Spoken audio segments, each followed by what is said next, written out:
all around this bunker, I got it rigged with bombs. There ain't nobody ever gonna find you. Kershaw County Police, can I have a word?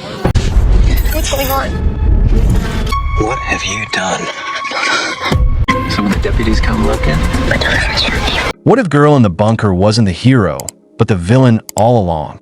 This recap is about to start a war in the comments. The film begins with a young woman named Elizabeth, a 20-year-old college student who lives with her parents and younger brother in a house beside a dense forest.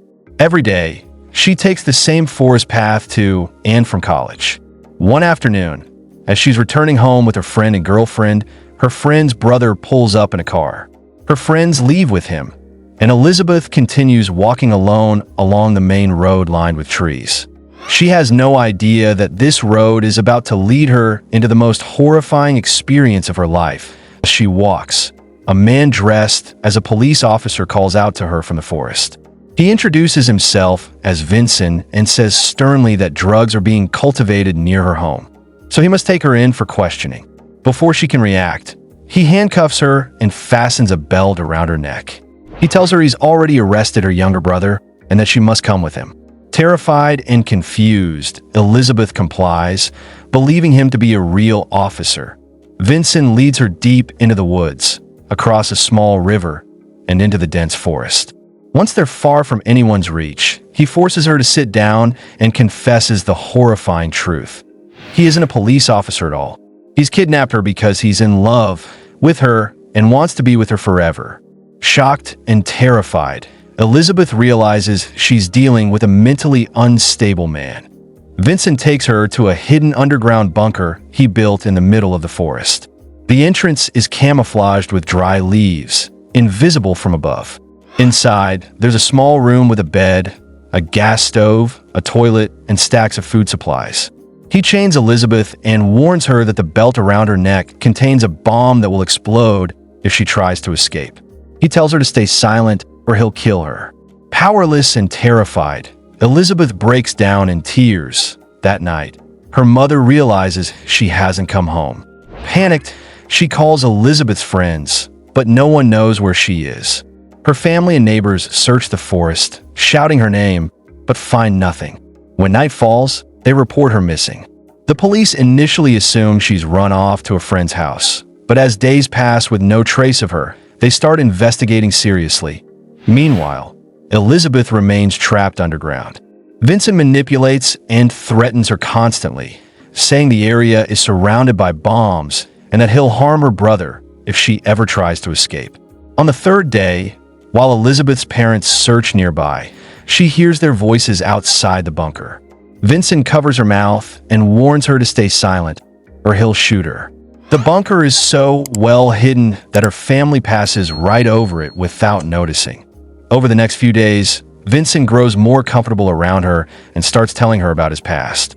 He claims he once had a wife who accused him of attempted rape, forcing him to hide from the police.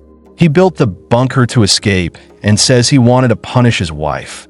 But when she fled the country, he found Elizabeth instead. He insists that he loves her and wants to spend his life with her. Elizabeth realizes the only way to survive is to gain his trust. She pretends to like him and begins talking to him calmly. Gradually, Vincent starts believing her.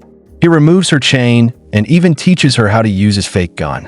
One night, when he takes her outside to collect food from an old car, a helicopter passes overhead. Startled, Vincent rushes her back underground. Elizabeth secretly leaves one of her shoes behind as a clue. Later, she discovers Vincent's phone and tries to send a message to her mother, but there's no network.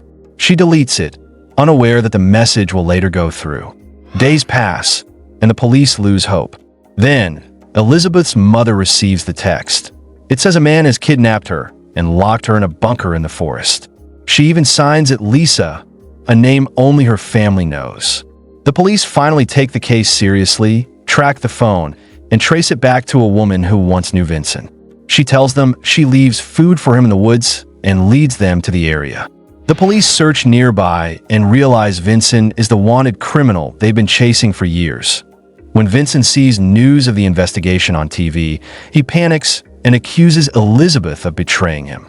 She denies it and convinces him that the police are trying to trap him. pretending to care for him. She tells him to run away and promises to wait for him in the bunker. Desperate and paranoid, Vinson flees into the forest. As soon as he leaves, Elizabeth opens the bunker door and steps outside. She's scared of triggering a bomb, but hears police nearby and shouts for help. The officers rush to her and discover the bomb was fake. They rescue her and take her home.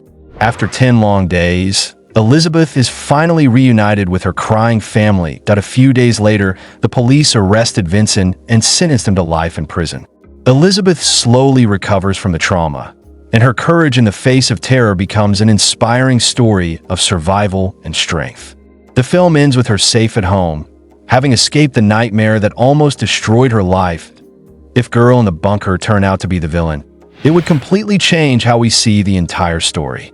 From the beginning, we've been made to believe she's a victim, trapped, scared, and fighting to survive. But imagine if every choice she made, every tear, and every desperate scream was all part of a plan. Suddenly, the things that once made us feel sorry for her start to look suspicious. Maybe she wasn't just trying to escape the bunker. Maybe she was the one who caused the whole situation. What if the people we thought were her captors were actually trying to stop her from doing something terrible? That twist would turn the entire narrative upside down and make us question every scene we've already watched. The quiet moments, the looks of fear, the strange coincidences, all of them could be clues we missed. In this version, Girl in the Bunker isn't a helpless victim, but a master manipulator who uses the audience's sympathy to hide her true nature. And that's what makes this theory so unsettling. It suggests the real monster was never outside the bunker, but inside it all along. Got a better theory? Drop it in the comments. The best take it to shout out in our next video.